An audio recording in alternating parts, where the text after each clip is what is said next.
Сәлем достар, қалдарыңыз қалай? Біз бүгін сіздермен бірге осындай алтын балық жасап үйренеміз. Бізге керегі алдыменен ұзын 3 шар қажет. Видеоны тамашалап отырған кезде қоңыраушаны басып, маған тіркелі отырыңыздар. Алдыменен қол насоспенен шарды үрлеп аламыз. Сөйтіп балықтың аузын жасаймыз.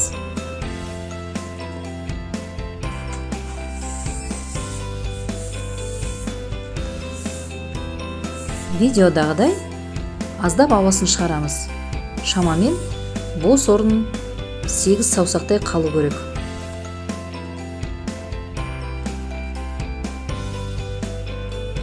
Шарды байлап,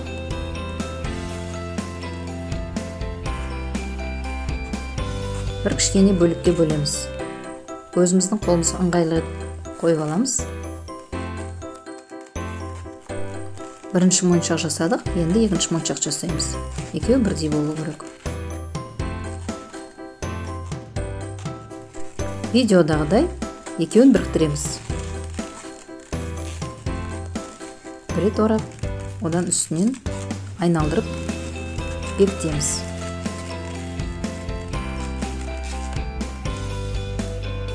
Мінекей, балықтың аузы дайын болды. Енді денесін жасаймыз. Аздап ауасын итереміз.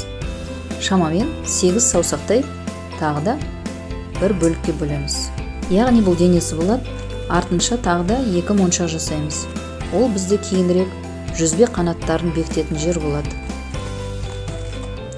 Бір рет айналдырдық. Бір моншақ және екінші моншағын дайындаймыз.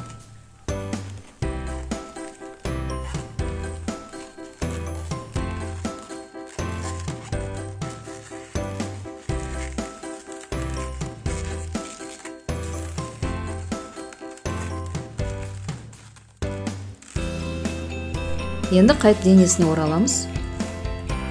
Алғашқыда 8 саусақ өлшедік қой, тура сондай етіп қайталаймыз. Яғни бізге осындай 4 бөлік қажет.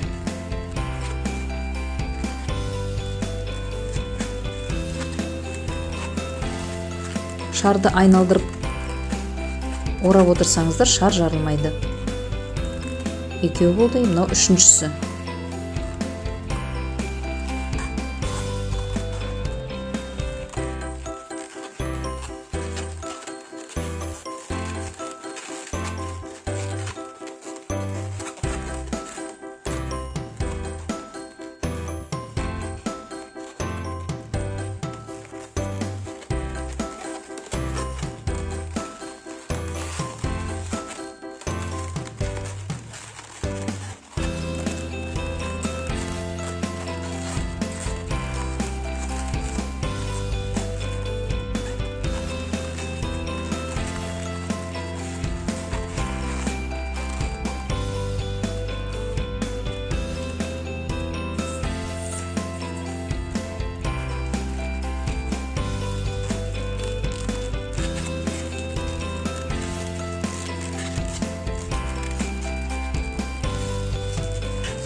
Келесі жасайтынымыз бұл балықтың жүзбе қанаттары.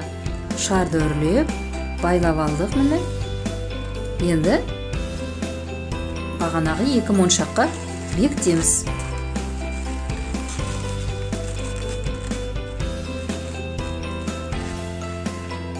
Енді осындай көлемде қайырып шарды жасаймыз видеодағыдай.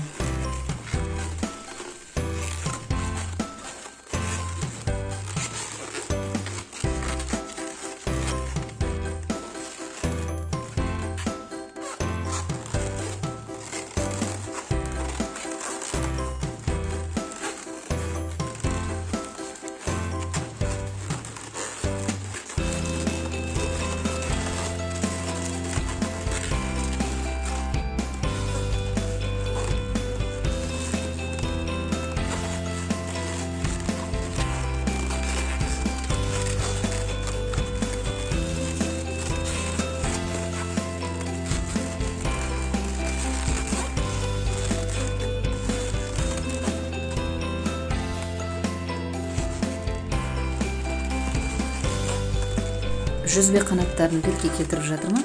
Ол үшін маған мына артық шар кедергі жасап тұр. Оны жайлап қайшымен кесіп алып тастаймыз. Балықтың денесі, аузы, жүзбе қанаттарын жасап шығардық міне. Енді балықтың көзін жасаймыз. Ол үшін шарды үрлеп, аздап ауасын шығарамыз. Өте көп қажет керек емес. Шарды байлап, екіге бөлеміз осыны.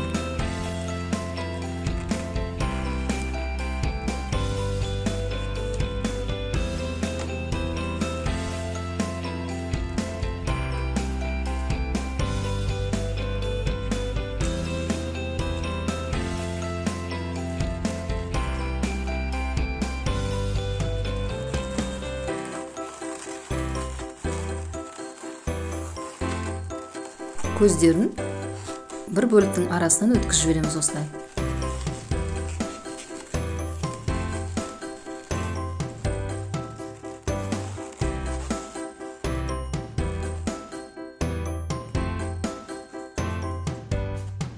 Көзінің қарашығын мен өстік маркермен бояп қойдым.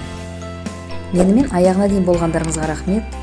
Келесі сабақтарды өткізіп алмау үшін менің арнама тіркеліп, қоңыраушаны басып, пікірлеріңізді жазып отырыңыздар. Рахмет, жақсы, сау болыңыздар.